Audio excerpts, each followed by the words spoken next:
नमस्ते बच्चों, दीक्षा इंस्टीट्यूशन के ऑनलाइन प्लेटफॉर्म पे आपका स्वागत है। मैं हूं अंकित श्रीवास्तव, आपका केमिस्ट्री फैकल्टी। और आज के क्लास में हम डिस्कस करने जा रहे हैं क्लास 12th फिजिकल केमिस्ट्री का सबसे पहला चैप्टर सॉल्यूशन। आज की क्लास में हम डिस्कस करेंगे कि सॉल्यूशन क्या होता है, सॉल्यूशन के कितने कंपोनेंट होते हैं, कंपोनेंट के बेसिस पे सॉल्यूशन को कितने टाइप्स में बांटा गया है, स्टेट के बेसिस पे सॉल्यूशन कितने टाइप्स के होते हैं, और अगर कंसंट्रेशन के बेसिस पे देखा जाए तब सॉल्यूशन कितने टाइप्स का होता है। आज के क्लास में हम इस इंट्रोडक्शन पोर्शन को कवर करेंगे। आइए सबसे पहले हम आपको बता दें कि सॉल्यूशन कहा किसे जाता है। सॉल्यूशन बच्चों एक होमोजेनस मिक्सचर होता है। सॉल्यूशन एक होमोजेनस मिक्सचर है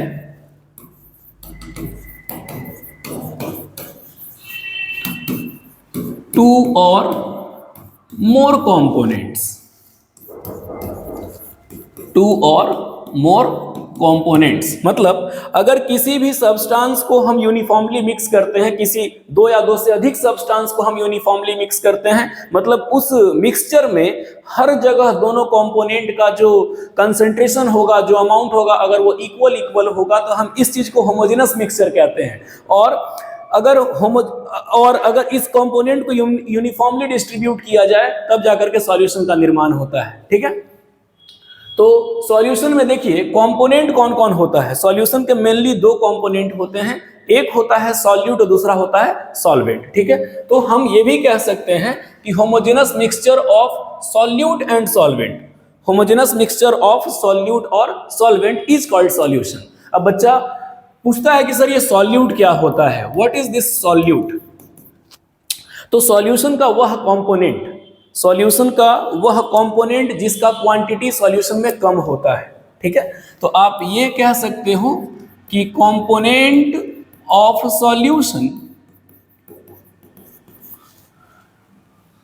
whose concentration और अमाउंट, आप अमाउंट भी कह सकते हो, whose concentration और amount is list in solution.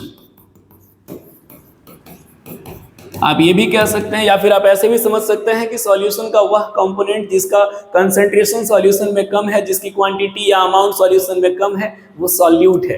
ठीक है, और सॉल्वेंट किसको कहा जाता है बच्चों, सॉल्वेंट किसको कहते हैं, तो सॉल्यूशन का वह कंपोनेंट, सॉल्यूशन का वह component which is present in axis quantity, which is present in excess amount या excess quantity।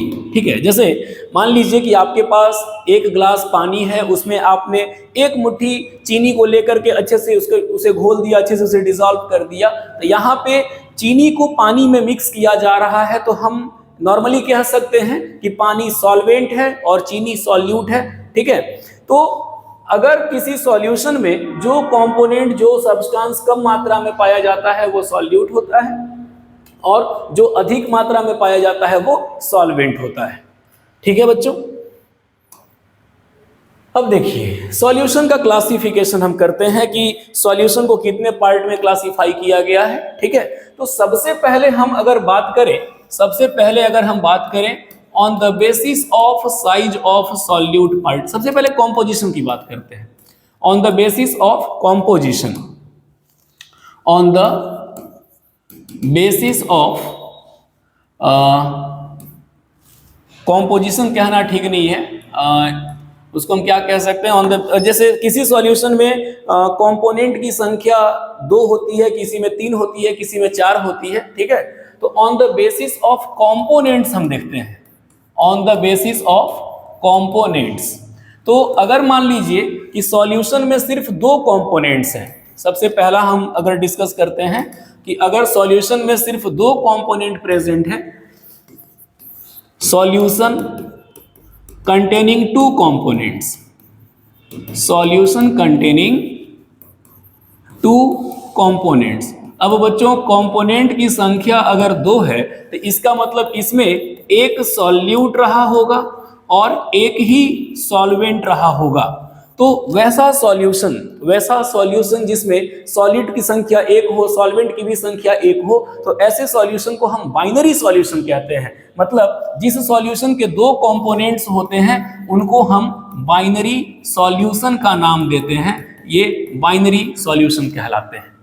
जैसे जिंक और कॉपर को मिक्स कर दिया गया, टीन और कॉपर को मिक्स कर दिया गया, गोल्ड और कॉपर को मिक्स कर दिया गया, तो जो सॉल्यूशन तैयार होगा, जो होमोजेनस मिक्सचर तैयार होगा, उसमें 2 ही कंपोनेंट प्रेजेंट होंगे, इसीलिए इनको बाइनरी सॉल्यूशन कहा जाता है। ठीक है, अब अगला जो सॉल्यूशन है उसमें सॉल्यूशन में 2 से ज्यादा भी कंपोनेंट हो सकते हैं। सपोज कीजिए कि किसी सॉल्यूशन में 3 कंपोनेंट्स हैं, सॉल्यूशन कंटेनिंग 3 कंपोनेंट्स। तो बाबू 3 कंपोनेंट हैं, तो 3 कंपोनेंट में 2 सॉल्यूट रहे होंगे और 1 सॉल्वेंट रहा होगा। सॉल्वेंट एक ही होता है, तो इनको कहा जाता है टर्नरी सॉल्यूशन। इसको कहते हैं टर्नरी सॉल्यूशन। मतलब वैसा सॉल्यूशन जिसमें 3 कंपोनेंट प्रेजेंट है, पानी, नमक, चीनी सब प्रेजेंट है, तो उसको हम टर्नरी सॉल्यूशन के लिस्ट में रखेंगे। और अगर किसी सॉल्यूशन में मान लीजिए कि 4 कंपोनेंट प्रेजेंट है, किसी सॉल्यूशन में 4 कंपोनेंट्स प्रेजेंट है, तो हम इसको नाम देंगे क्वार्टरनरी सॉल्यूशन। इसको क्या नाम देंगे? Quaternary solution. तो कंपोनेंट के बेसिस पे सॉल्यूशन को कुछ इस टाइप से क्लासिफाई किया जाता है। एक हो गया आपका बाइनरी जिसमें 1 सॉल्यूट 1 सॉल्वेंट है, एक हो गया टर्नरी जिसमें 2 सॉल्यूट 1 सॉल्वेंट है, और एक हो गया क्वार्टरनरी जिसमें सॉल्वेंट तो एक ही होता है, सॉल्यूट की संख्या 3 होंगी। ठीक है, मतलब ओवरऑल टोटल कंपोनेंट्स 4 होंगे, तो वो क्वार्टरनरी सॉल्यूशन बनता है। अब देखिए बच्चों, अगर आप ये देख लिए तो इसके बाद फिर हम डिस्कस करते हैं। देखिए सॉल्यूशन का टाइप्स अगर हम बात करें on the basis of size of solute particles, on the basis of size of solute particles. तो सॉल्यूट पार्टिकल्स के साइज के बेसिस पे भी सॉल्यूशन को 3 पार्ट में बांटा गया बच्चों। सबसे पहला है आपका ट्रू सॉल्यूशन, सबसे पहला है आपका ट्रू सॉल्यूशन, दूसरा है आपका कोलोइडल सॉल्यूशन, दूसरा होता है कोलोइडल सॉल्यूशन, और थर्ड होता है आपका सस्पेंशन, थर्ड होता है सस्पेंशन। अब ट्रू सॉल्यूशन किसको कहा जाता है? ट्रू सॉल्यूशन को ही होमोजेनस मिक्सचर का नाम दिया गया है, बाकी कोलोइडल और जो सस्पेंशन होते हैं ये हेट्रोजेनस होते हैं। ये ट्रू सॉल्यूशन है, ये होमोजेनस होता है। होमोजेनस कहने का मतलब है कि इस सॉल्यूशन के जितने भी कंपोनेंट्स होंगे वो पूरे मिक्सचर में हर जगह एक समान होंगे, एक बराबर होंगे। लेकिन इसमें ऐसा देखने को नहीं मिलेगा, हो सकता है कहीं कंसंट्रेशन किसी कंपोनेंट का ज्यादा हो, कहीं कम हो, मतलब वहां पे उनके कंसंट्रेशन में डिफरेंस देखने को मिल सकता है। ठीक है, तो ये जो कोलोइडल सॉल्यूशन होता है ये और ये जो सस्पेंशन होता है, इन दोनों को हम हेट्रोजेनस के लिस्ट में रखते हैं कि ये एक हेट्रोजेनस मिक्सचर है और वो एक होमोजेनस मिक्सचर है।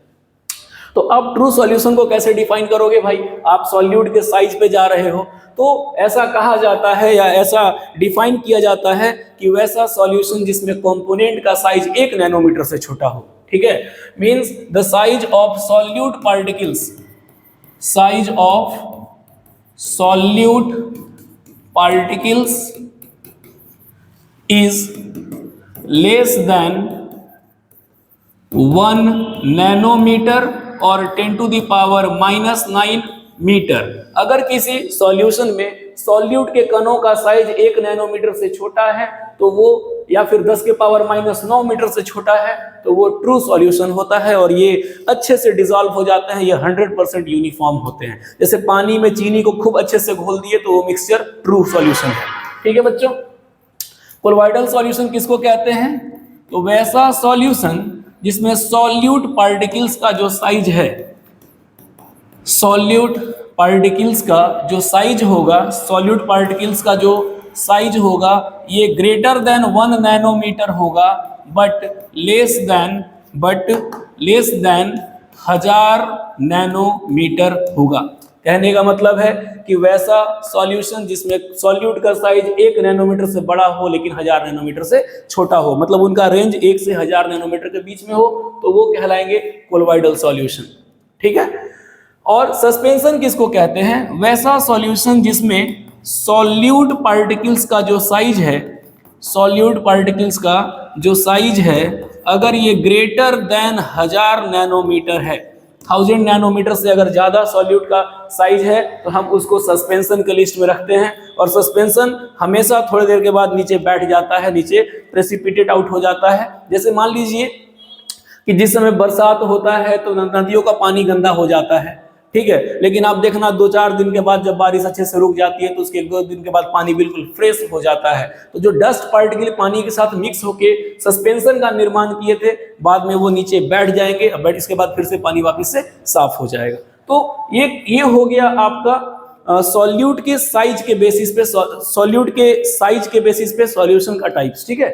अब जो आगे हम डिस्कस करने जा रहे हैं वो है सॉल्यूट और सॉल्वेंट के स्टेट के बेसिस पे। ठीक है। जैसे यहां जो आप देख रहे हो, सॉल्यूट गैस है, सॉल्वेंट गैस है, तो गैस जब गैस के साथ मिक्स हो रहा है तो गैसियस सॉल्यूशन में आ रहा है। लिक्विड जब गैस के साथ मिक्स हो रहा है तो गैसियस सॉल्यूशन में है। सॉलिड जब गैस के साथ मिक्स हो रहा है तो गैसियस सॉल्यूशन में। कहने का मतलब क्या है कि अगर सॉल्वेंट आपका गैस है तो वो गैसियस सॉल्यूशन, अगर सॉल्वेंट आपका लिक्विड है तो लिक्विड सॉल्यूशन, अगर सॉल्वेंट आपका सॉलिड है तो सॉलिड सॉल्यूशन। ठीक है बच्चों। जैसे गैस को गैस में मिक्स किया गया तो इसका एग्जांपल दिया गया mixture of oxygen and nitrogen. Air mixture of gases है, एयर में सारे गैसेस घुले हुए होते हैं। ठीक है। तो यहाँ पे गैस को गैस में डिसॉल्व किया गया तो उसका एग्जांपल हो गया mixture of oxygen and nitrogen. ठीक है बच्चों। अगला है लिक्विड इन गैस।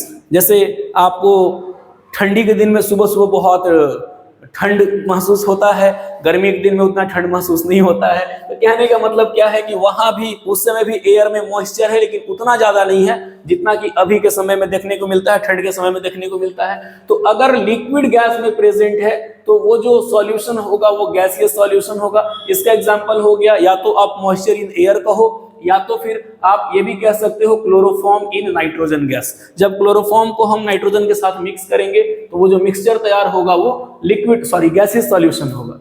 अगला है सॉलिड इन गैस। अगर कैम्फर को नाइट्रोजन गैस में आप डिसॉल्व कर देते हो तो वहां जो मिक्सचर तैयार होता है वो सॉलिड इन गैस का एग्जांपल है। या फिर आप ये भी कह सकते हो कि हवा में जो डस्ट पार्टिकल प्रेजेंट है, एयर में जो डस्ट के छोटे छोटे कण प्रेजेंट है, वो भी सॉलिड इन गैस का एग्जांपल होता है। ठीक है बच्चों। अब आप बात करते हैं लिक्विड सॉल्यूशन की। अब हम बात करते हैं लिक्विड सॉल्यूशन की। तो अगर गैस सॉल्यूट है और लिक्विड सॉल्वेंट है, मतलब गैस इन लिक्विड, ठीक है, तो इसका एग्जांपल हो गया ऑक्सीजन डिसॉल्व इन वाटर। जो एक्वेटिक एनिमल्स होते हैं, जो जल में रहने वाले जीव हैं, वो अपना सांस लेने का काम इसी डिसॉल्व्ड ऑक्सीजन के द्वारा करते हैं, इसी की मदद से करते हैं। तो ऑक्सीजन एक गैस है जो कि लिक्विड में डिसॉल्व किया गया है, तो इसका एग्जांपल, ये जो सॉल्यूशन आप देख रहे हो, ये लिक्विड सॉल्यूशन होगा। उसी प्रकार से लिक्विड इन लिक्विड, अगर मान लीजिए कि एक पैग में जो आप मिलाते हो ना 20 ml पे 60 ml का रेशियो या 30 ml में 90 ml का रेशियो, तो अगर 30 ml इथेनॉल है और 60 ml वाटर है तो उससे जो तैयार हो रहा है पैग आपका 90 ml पैग, वो लिक्विड सॉल्यूशन है, लिक्विड इन लिक्विड, जिसमें सॉल्यूट भी लिक्विड है, सॉल्वेंट भी लिक्विड है। ठीक है बच्चों। अगला है solid in liquid. Solid in liquid का एग्जांपल होता है ग्लूकोज डिसॉल्व्ड इन वाटर, या फिर हम ये भी कह सकते हैं sugar in water, sand in water. ऐसा लेना है जिसका होमोजेनस मिक्सचर तैयार हो, यूनिफॉर्म मिक्सचर तैयार हो। तो सॉलिड इन लिक्विड का ग्लूकोज डिसॉल्व इन वाटर। ठीक है। अगला है solid solution. Solid in solid, gas in solid, liquid in solid, तो वो सॉलिड सॉल्यूशन में आएंगे। जैसे गैस को सॉलिड में डिसॉल्व किया गया तो यहाँ है solution of hydrogen in palladium. या फिर आप देसी एग्जांपल ले सकते हो, सूखा हुआ मिट्टी को या फिर एक ईंट को जब आप पानी में डालते हो तो देखना बच्चों वहां से गैस बबल्स निकलने शुरू होते हैं, बुलबुला निकलना शुरू हो जाता है। ये प्रूफ करता है कि उस सॉलिड के अंदर एयर प्रेजेंट है जो कि गैस है। उसी प्रकार से लिक्विड को सॉलिड में डिसॉल्व किया गया, amalgam of mercury with sodium. यहाँ अमलगम जो होता है, जब मरकरी के साथ किसी भी मेटल को हम मिक्स करते हैं तो हम उसको अमलगम नाम देते हैं। तो ये जो मरकरी है वो लिक्विड स्टेट में है, सोडियम सॉलिड स्टेट में है, दोनों को मिक्स किया गया तो जो यूनिफॉर्म कॉम्पोजिशन अमलगम तैयार होगा वो लिक्विड इन सॉलिड का एग्जांपल है। या फिर आप पनीर सोच सकते हो, पनीर को अगर आप निचोड़िएगा तो उसमें से लिक्विड के ड्रॉप्स क्या होते हैं, बाहर निकलते हैं, तो ये लिक्विड इन सॉलिड का एग्जांपल वो भी हो सकता है। और अगला सॉलिड इन सॉलिड का एग्जांपल है बच्चों, जिसमें सॉल्यूट भी सॉलिड है, सॉल्वेंट भी सॉलिड है, तो उसका जो एग्जांपल है वो है आपका कॉपर डिसॉल्व इन गोल्ड। देखिए आप जानते होंगे कि कोई 18 कैरेट का सोना होता है, कोई 22 कैरेट, कोई 24 कैरेट, तो वो जो कैरेट डिसाइड होता है वो कॉपर की क्वांटिटी के बेसिस पे होता है। अगर कॉपर का क्वांटिटी वहां मिक्सचर में ज्यादा है तो कैरेट कम होगा, और अगर गोल्ड का कंसेंट्रेशन ज्यादा है तो उसका प्राइस ज्यादा होगा, वहां कैरेट हाई हो जाएगा। ठीक है, इसीलिए 24 कैरेट सोना थोड़ा ज्यादा एक्सपेंसिव है, 18 कैरेट थोड़ा सस्ता होता है। और भी हम एग्जांपल लिख सकते हैं, जैसे जिंक और कॉपर को मिला दें तो इससे ब्रास तैयार होता है, टीन और कॉपर को मिला दें तो इससे ब्रोंज तैयार होता है। ठीक है, उसी प्रकार से और भी बहुत सारे कॉम्पोजिशन और भी बहुत सारे मिक्सचर होते हैं जो 2 या 2 से अधिक सॉलिड्स के मिलने से तैयार होते हैं, वो सारे के सारे सॉलिड इन सॉलिड के एग्जांपल होते हैं। तो बच्चों हम उम्मीद करते हैं कि आज के क्लास में आपको सॉल्यूशन का टाइप समझ में आ गया होगा कि कंपोनेंट की संख्या के आधार पे, कंपोनेंट के साइज के आधार पे और कंपोनेंट के स्टेट के आधार पे सॉल्यूशन कितने टाइप्स का होता है। अब हम लोग अगले क्लास में बच्चों जब आपसे मिलेंगे, अगले वीडियो में जब हम आपसे मिलेंगे तो हम लोग डिस्कस करेंगे कि सॉल्यूशन में सॉल्यूट या सॉल्वेंट के कंसंट्रेशन को मापने के यूनिट्स क्या क्या होते हैं, हम लोग उनका कैसे यूज करेंगे। अगर मान लीजिए कि आप हमसे ऑफलाइन सेंटर पे पढ़ना चाहते हैं तो हमारा जो सेंटर है वो डाल्टनगंज के बाईपास रोड स्थित ब्राइटलैंड स्कूल के सामने दीक्षा इंस्टीट्यूशन हमारा ऑफलाइन सेंटर है। आप यहाँ आकर के भी हमसे ऑफलाइन पढ़ सकते हैं, बाकी ऑनलाइन मीडियम में हम आपके साथ बने रहेंगे। धन्यवाद।